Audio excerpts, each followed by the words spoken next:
Wasatyahala Ikata Hrafnar. With well health, I am Hrafnar, or Raven, whichever you prefer. And this is just an off-series episode. I'm still working on the next episode of the Germanic martial arts series I'm doing, and also the next episode for the other series, Viking, Drangur, or Freka, that I'm doing. So in the meantime, I kind of want to just talk a little bit. There are some thoughts that I have on my mind.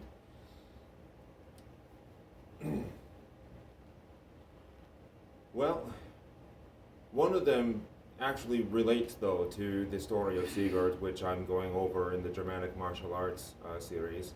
So this kind of does connect with that, and that is, why is it meaningful in these ancient myths and legends where you have the concept of the warrior going into a dark cavern or cave or whatever to fight a serpent? Why is it meaningful that they put detail on the treasures that the warriors either successfully bring out or don't successfully bring out? Why is the treasure important?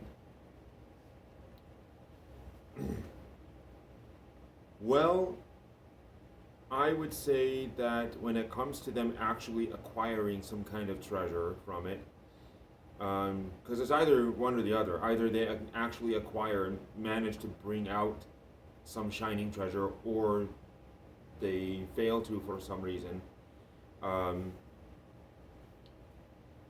It represents the sun on one hand. Okay, treasures represent the sun, and so the treasures, because you can imagine they're either maybe made of gold or silver or something metallic and shiny and valuable, so the treasures being kept within the darkness is kind of symbolic of the night, and the sun being kept in the night.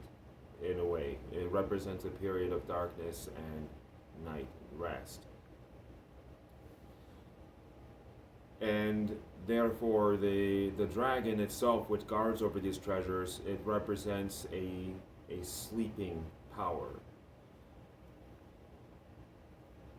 And when the warrior enters these caverns, they awaken the dragon. So they awaken the internal power. The dragon, as well as these treasures, they both kind of represent the internal sun, or the internal power within the warrior. So therefore, the warrior going into the darkness to bring out these treasures represents a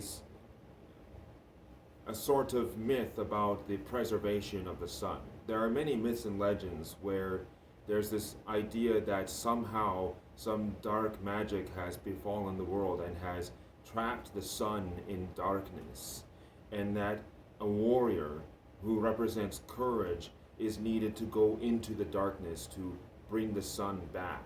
It's a very ancient concept in mythology, and it's told in many different ways, but the dragon in the cave myth is just one of them. I would say that in a positive sense, the shining treasures represents an enlightenment that the warrior acquires or achieves as a result of going into the darkness within himself. And if he manages to master that dragon in one way or another, if he manages to master it, then he gains access to those great weapons and those great jewels and such.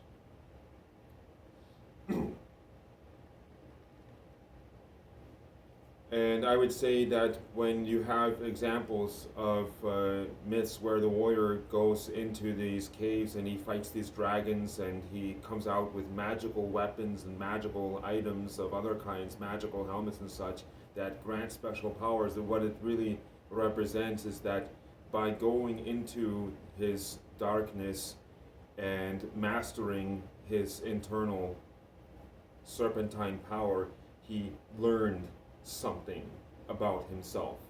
He gained a skill from it.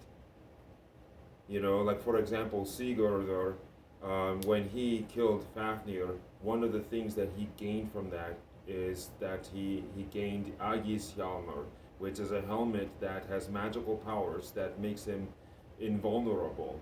And what that means to me is that he learned some kind of technique or skill which made him a lot harder to hurt.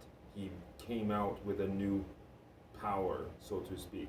So did he literally actually go into a cave and bring out a literal, actual Aegis-Yammer?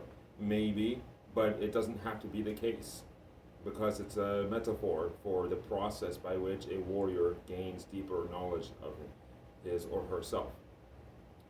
However, there's also the situations where they discover these treasures within the caves, but they can't bring them out for one reason or another.